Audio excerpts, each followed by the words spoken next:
let's go right now to your work, because I really like your work, and to be honest, I was very positively fascinated by a lot of things, both into your videos creation and as well I, some of the things you do in the AI. It's really cool I stuff. heard the I I heard the Mario video start playing for a Yes, second. exactly.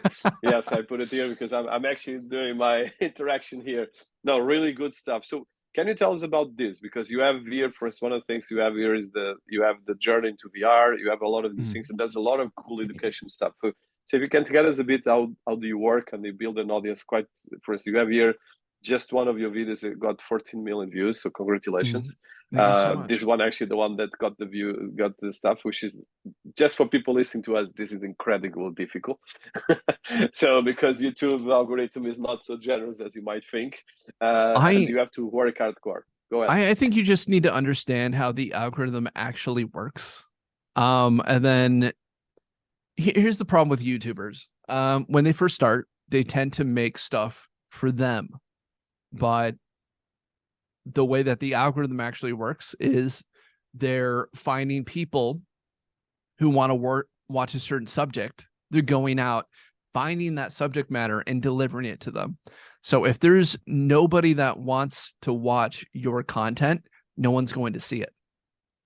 And so here at the office, we have a when we want something to actually get views and we're not just doing it for ourselves, we use the 4-quadrant method, which was created by a company called Cinesaurus.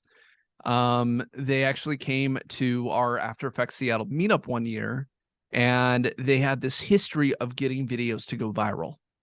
And we were like, we need to figure out what they're doing so we can copy it. Excuse me.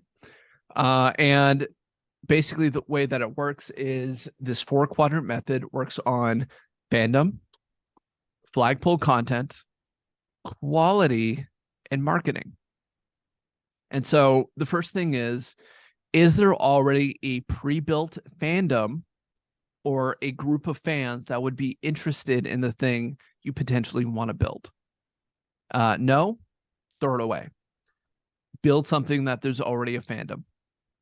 Flagpole content is events that happen around the year. So like Comic-Con, the Oscars, New Year's, holidays, that sort of thing. Build content around that because you know it's coming up. You know, around the time that it happens, there's going to be people interested in that subject matter, and your content is more likely to be seen.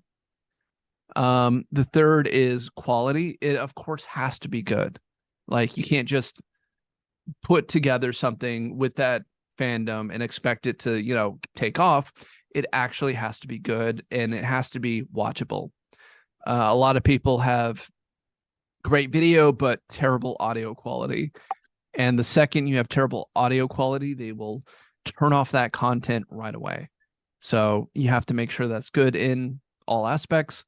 And of course, the fourth, marketing. When you talk to a YouTuber and they're like, hey, I just released this video, and you go, hey, so what are you doing now? They're like, well, I'm starting the next video. Like, you should probably make sure that that video that you just got done and put all this time into gets seen.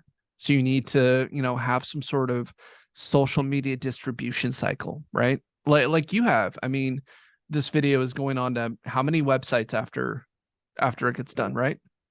Yeah, exactly. It's around Yeah. probably 50. Yeah, that's Yeah, a yeah. lot of stuff. Yeah, That's yeah. your social media distribution cycle that you go through with every one of these videos. The average YouTuber puts it onto YouTube and then starts creating the next one. And they don't do any marketing. They don't do any like post planning of what to do once the video is done.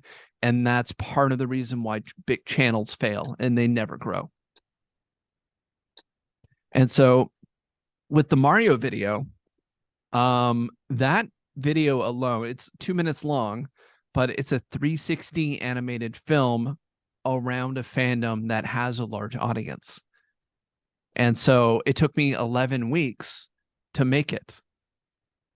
And that was me sitting down, modeling all the pieces in C40, dropping it into After Effects. I used Element 3D to like build everything out there. And then I used a like footage of the original game from the 80s to essentially make sure all the movements were correct. And that's why it was such a one-to-one experience that millions and millions and millions of people have experienced in a 2D fashion, but not a 360 fashion. And so I knew as soon as, you know, I saw it, I knew that I could bring this to life in that fashion in a unique and original way. And of course, it did really, really well for itself. Oh, well done. It's really, and I love the way you presented this. It's really important.